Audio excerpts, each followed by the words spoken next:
से ही थी। लेकिन उसी रात महिला ने एक डरावना बुरा सपना देखा। वह फिर से दिन के उस भूतिया हाथ को देखती है जो एक छोटी चाकू से उसे काट रहा है। यह देखकर वह डर के मारे जाग जाती है। जब वह सोचती है कि यह एक सपना था, वह देखती है कि उसके कपड़ों पर चाकू के कटने के निशान हैं। सपना सच में हकीकत बन गया। यह देखकर महिला डर से सहम जाती है और इससे उसे एहसास होता है कि हाल ही में जो अजीब घटनाएं हो रही हैं, उनका असली कारण शायद बेटे में नहीं है, बल्कि इस पुराने घर में कुछ अशुद्ध चीजें हो सकती हैं। अभी उसने ये विचार मन में लाया ही था कि उसके सिर के ऊपर ब्लाइंड्स की डोरी अचानक टूट गई। सौभाग्य से महिला समय पर बच जाती है, जिससे उसकी जान बच जाती है। इस घर में आने के बाद से अजीब घटनाएं लगातार हो रही हैं। डर के मारे महिला अब यहाँ और नहीं रहना चाहती। वह रोते हुए पति से गुजारिश करती है कि वह उन्हें माँ बेटे को यहाँ से ले चले, लेकिन पति कहता है कि पैसे की कमी है, घर बदलने की बात बाद में होगी। ये कहकर पति जल्दी से काम पर चला जाता है। महिला को अकेले इन सब का सामना करने के लिए छोड़ देता है। इस समय महिला कमरे से बाहर निकलने की हिम्मत नहीं करती, डरती है कि कहीं कुछ बुरा ना हो जाए। अच्छी बात यह है कि आज कुछ भी असामान्य नहीं हुआ। बस एक चीज अजीब लगी कि किसी ने गुमनाम रूप से एक गुलदस्ता भेजा। शुरुआत में वह सोचती है कि यह पति की ओर से कोई सरप्राइज है, लेकिन जब वह ऊपर का कार्ड खोलती है तो देखती है कि उसमें बेटे द्वारा उसे गाली दी गई है। महिला यह देखकर बेहद गुस्से में आ जाती है। वह सीधे बेटे के कमरे में जाती है और उसे जोर से थप्पड़ मारती है। पूछती है कि उसने ऐसा क्यों लिखा, लेकिन बेटा दुखी होकर कहता है कि उसने कभी ऐसा नहीं किया।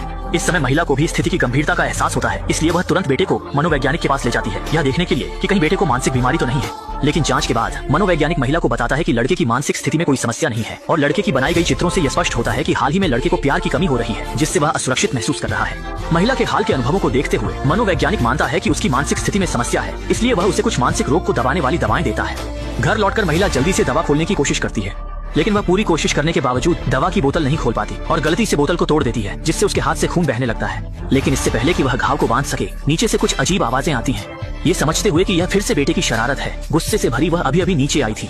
बेटा उसे एक चित्र देता है, माँ को देता है। चित्र देखकर महिला चौंक जाती है। पहले की दर्दनाक यादें फिर से उभर आती हैं। असल में कुछ साल पहले उसके पूर्व पति, जो लड़के के असली पिता थे, अक्सर उसे जबरदस्ती नशा करने के लिए मजबूर करते थे।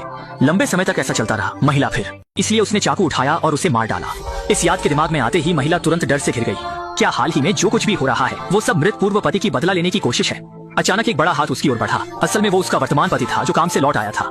महिला ने डर से भरे चेहरे के साथ पति से यहाँ से जाने की विनती की, यह कहते हुए कि यह घर वास्तव में एक भूतिया घर है। लेकिन पति ने इसे गंभीरता से नहीं लिया। संदेह और डर से घिरी पत्नी को शांत करने के लिए उसने जल्दी से अलमारी से नींद की गोलियां निकाली।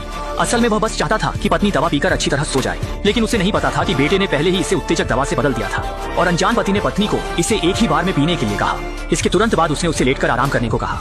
बाद में पति चुपके से एक कोने में गया और दीवार पर जोर से मारने लगा। देखा तो दीवार के अंदर कुछ और ही राज छुपा था, लेकिन उसे जरा भी अंदाजा नहीं था कि पत्नी चुपके से उसके पीछे आ गई थी।